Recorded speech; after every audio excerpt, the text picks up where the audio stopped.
Hey there, we're Shannon and Jerry Arner, your hosts of the Arner Adventures podcast. We're a minimalist couple driven by intentional living and adventure. Burned out from the 24/7 grind of running our business, we traded the hustle and the bustle for something more meaningful. We parted ways with most of our belongings and moved to the coast. Listen along as we chat about life's challenges, share inspiring stories of those who have taken big leaps to live a life outside of the norm, and help you live with more intention and less physical and mental clutter. Each episode is a step toward doing and being just a little bit better for ourselves and the world around us. Life's an adventure after all. Join us for the ride. It's the Arner Adventures podcast. Hello, everybody. I'm Jerry. And this is Shannon. And we are back for episode number 199 of the Arner Adventures podcast. I hope that you all enjoyed the really exciting 198. That was all about the joys of our toaster oven air fryer.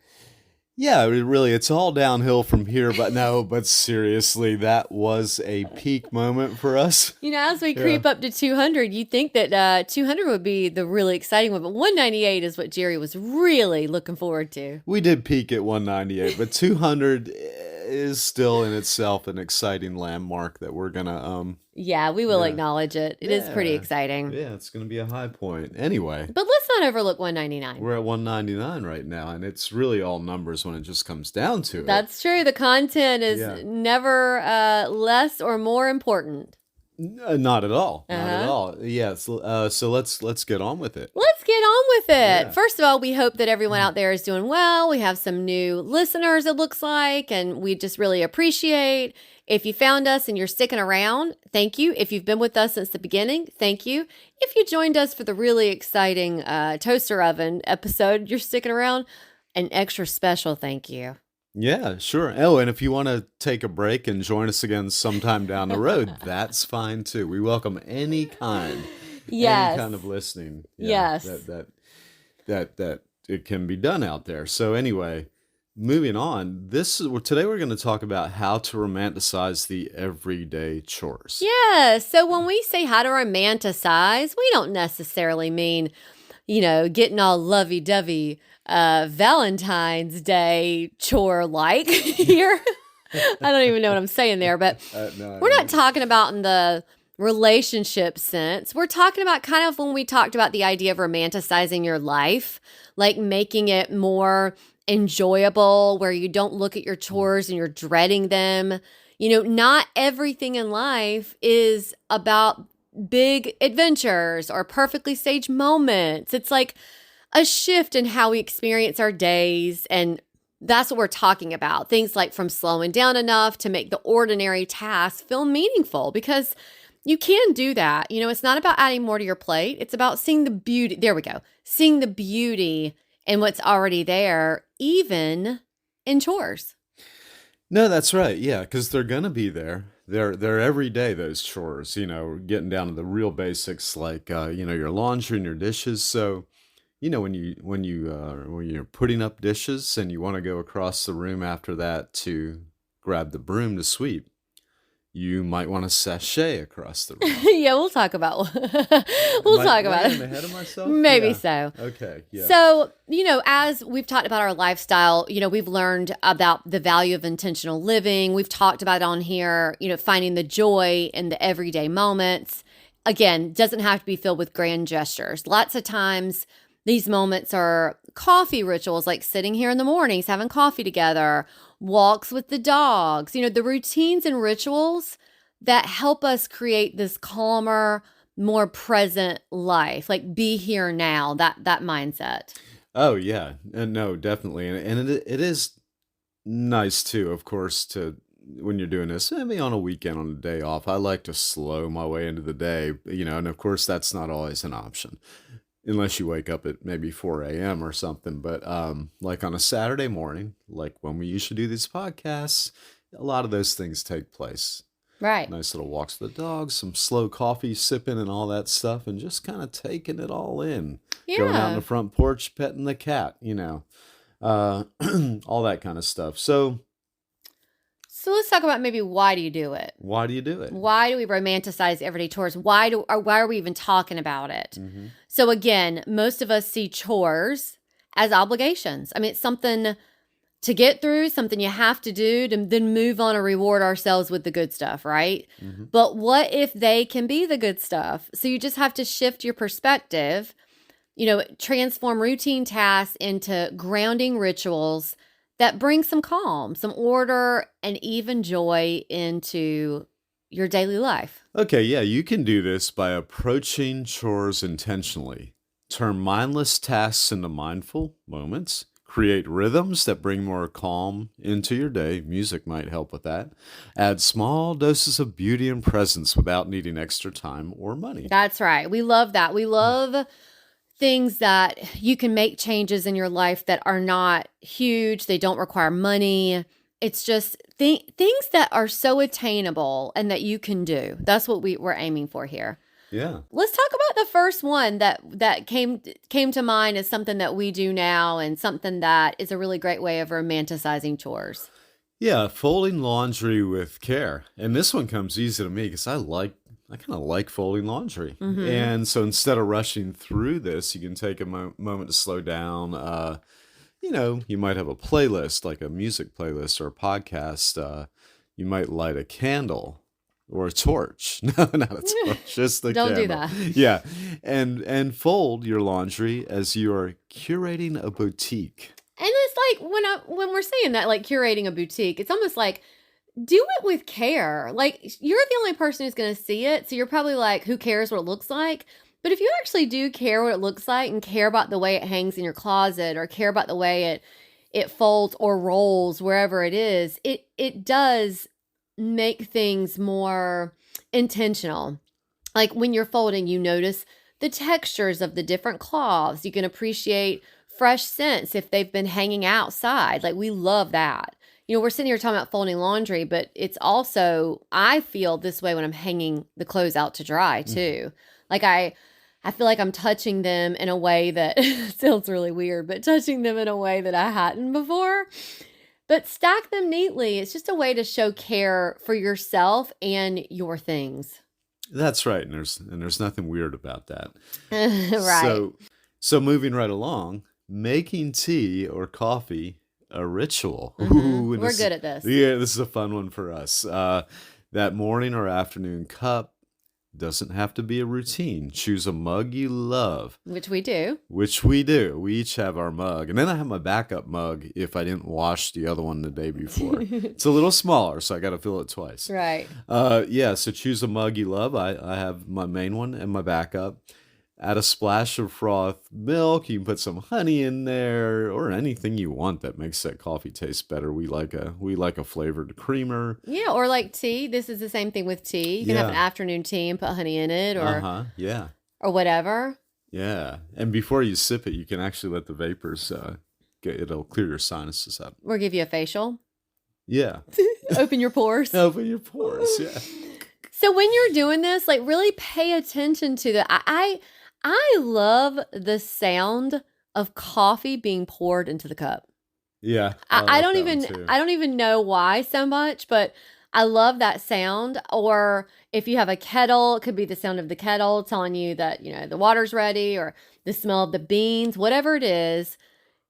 Use your senses to experience that and then sit down and actually enjoy it, instead of just sipping while multitasking, which we can all do. I mean, we all do it, right? How many people are listening to this and you get to work and you get your coffee and then you walk to your desk and you're working and you're drinking coffee all day? Try, even if it's 5 minutes, to make the time to really romanticize that experience. Yeah, too, because that can, if you don't do things like that mindfully, they can. And you're not thinking about it. It's kind of like with eating too. If you're doing something else while you're eating, you tend to overeat. That's right. Or if you're tasking while you're having your coffee, you can sort of do that a little bit, but you can get caught up into it. Next thing you know, you're on pot number 3. That's true. Yeah, and then you're bouncing off the walls and you're hanging from the ceiling fan. Nothing is romantic about any of those. No, not at all. Not at all. Well, let's go on to the next one, which is my favorite. Okay. Walking the dogs with mindfulness. So Dog walks, if you, I don't know anybody who should dread them. I mean, I think they're wonderful unless it's raining and your dogs don't want to pee outside. Hello, we've been there a lot lately. But dog walks don't have to be another item on the to-do list. It doesn't have to be something that's like, oh God, I got to get the dogs out. First of all, before we get into the romanticizing part, let's talk about this. If you have an inside dog, which most listeners of ours probably do, right? Not have a dog, but if you have a dog, they're inside, they're part of your family.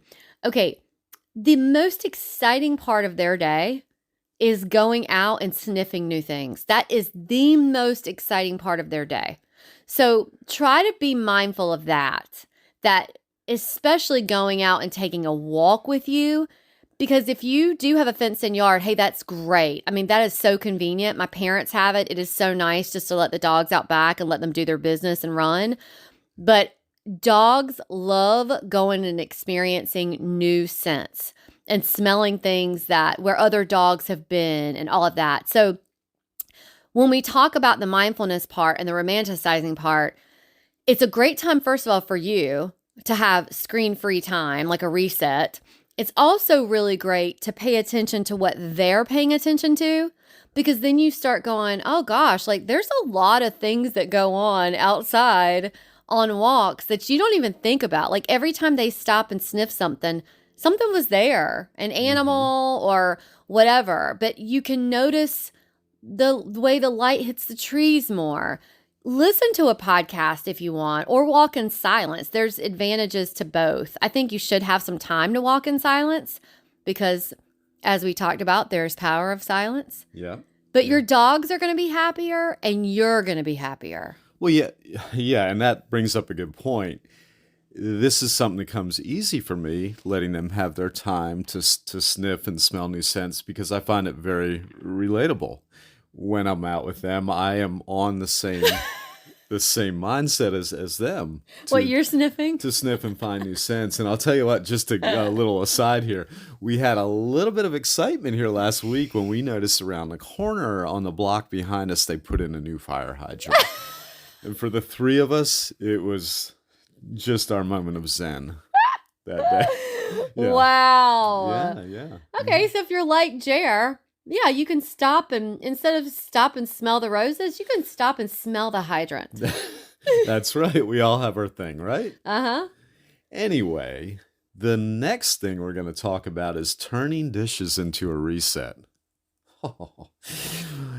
Turning dishes into a reset. This is a great one. Other than laundry and sniffing fire hydrants, this is a close third, second, whatever. Washing dishes can feel endless, but it can also be a meditative experience. It really y'all. can. Mm-hmm. It really can. Yeah. You want to add a few drops of essential oil to a small bowl by the sink.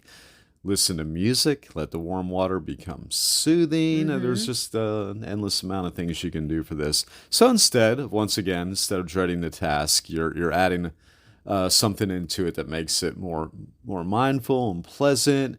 You can reset your kitchen and your mind. You got your soft music, your candle, and whatnot. Yeah, Mm-hmm. I have tried to do this. Washing dishes is something I cannot stand, although it is a close to cleaning the bathroom. I hate cleaning the bathroom, but washing dishes is something I don't love. But what I have noticed is if I just really go, okay, make this more of an experience, Shannon, it's not a chore. Sometimes I'll put on a podcast. Sometimes I'll put on music. I usually light a candle in the kitchen and I make it more of trying to have an enjoyable experience, and it does become meditative. And I tell you what, speaking of romance, when Jerry and I get in there together, we can bust through washing some dishes. Oh, we can. We get through them fast. And how? And we should say that Jerry and I don't have a dishwasher. So we are manually washing dishes. Yeah. And I don't mind it. I actually prefer it that way than we used to have a dishwasher, but I prefer hand washing. Well, I like it too. And it's somehow it's so much different when we both do it. It is. And we're looking out the window, watching our cats or whatever, watching the Boyds or anything that goes on out there, and we're talking and laughing and throwing flour at each other Yeah. and suds from the wash and giggling like a Hallmark movie. If Hallmark was in there, the cameras would be rolling, and we would have have captured something special. Yeah. Instead, we just do it and keep it to ourselves. But that day will come. Yeah. Let's move on. Let's do that. The next one is just thinking about cleaning with movement in mind. So this is what I try to think about when I'm cleaning the bathroom. So vacuuming, sweeping, wiping surfaces, cleaning the bathroom. It doesn't have to be drudgery. I'm just going to tell you, I dread it every time cleaning the bathroom. I don't dread vacuuming, sweeping, all that. But this is what I've started to do. I've started to think about it as like a form of exercise in a way, movement for my body. I put on an upbeat playlist or a podcast. You can open the windows for fresh air if you can. See it as both tidying your home and shifting your energy. So I have a Fitbit, and when I'm cleaning the bathroom, on the days that I clean the bathrooms, I get to my goal faster. And I'm like, okay, same thing if I'm, and it's not necessarily inside, but outside. If I rake or I sweep the porches or whatever, I get my step goal faster. So I've started to look at cleaning as a way of getting, like, shifting that energy. And instead of the dread, I do dread it at first. I'm just not going to beat around the bush about that. But once I start it, I go, okay, like, now I feel good. And I'm making this space more enjoyable as much as you can, like, enjoy the bathroom. Well, yeah, that's right. And with a lot of things, you're usually kind of proud. You go back in there and you look at the bathroom, and Yeah. and you're like, oh wow, I did this. And then every time you wash your hands, you're getting every little drop off the side of the sink because you don't want to ruin your work. Yeah. But that's fine. No, it's like a lot of things. It's that first 5 or 10 minutes of getting It started. is. Then you get into it, and then you're thinking of ways to draw it. No, you're not thinking of ways to draw it out. You're looking at the goal line, but Yeah, let's finish. yeah, you want to finish and see your results. But seeing your results is always a great thing. Yeah. Well, we're going to move on to another one because this we could move on for hours, but we're just going to hit the basics here. Uh-huh. Cooking and eating with intention. Yeah, you hit on this earlier. I sure did. And we're circling back around. Even a simple meal can feel elevated when you plate it nicely and sit down without distractions. Mm-hmm. Yes, light a candle, set a napkin at your place. Yes, important to have a place for your meal. Take your meal outside. I love doing that. Yes, I do too.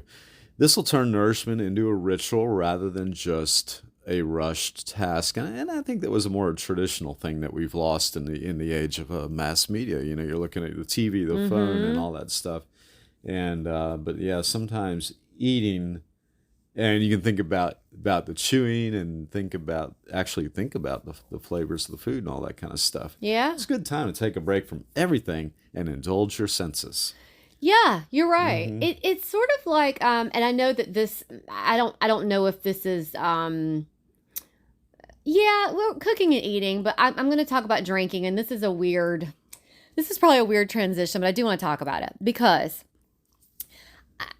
look, it's no surprise, I love an Aperol Spritz. Uh-huh. Okay. Yeah. I love an Aperol Spritz so much that Jerry is now the only one who can make a really good one for me. Mm-hmm.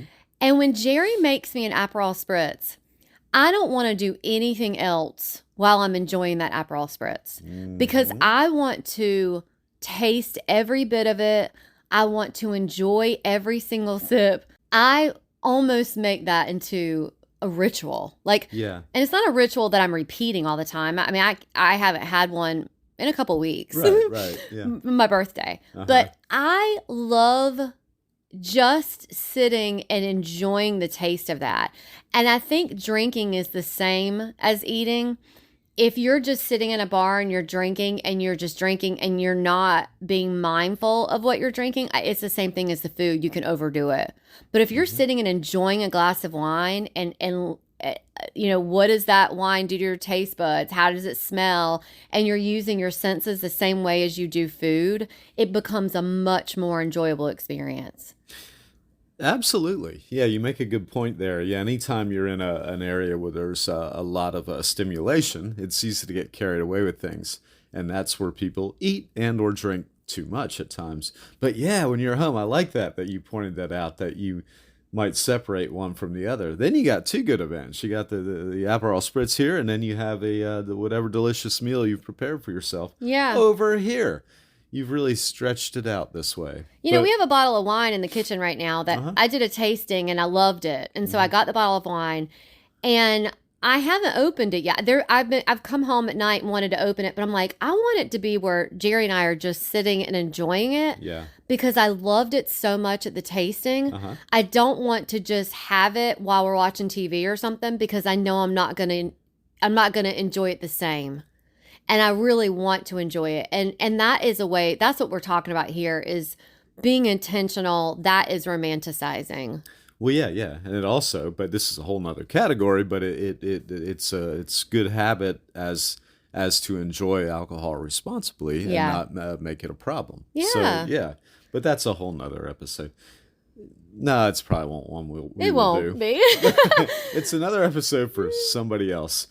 Well, I think we covered that topic pretty good. But I wanted to bring that up because the whole thing, this whole conversation, wrapping it up, is really about bringing beauty to the mundane and not necessarily having wine because but all the rest of it, like chores, they're always going to exist. Unfortunately, most of us have things that we have to do that we don't necessarily wouldn't be the top of our list. They're obligations, they're chores that need to happen.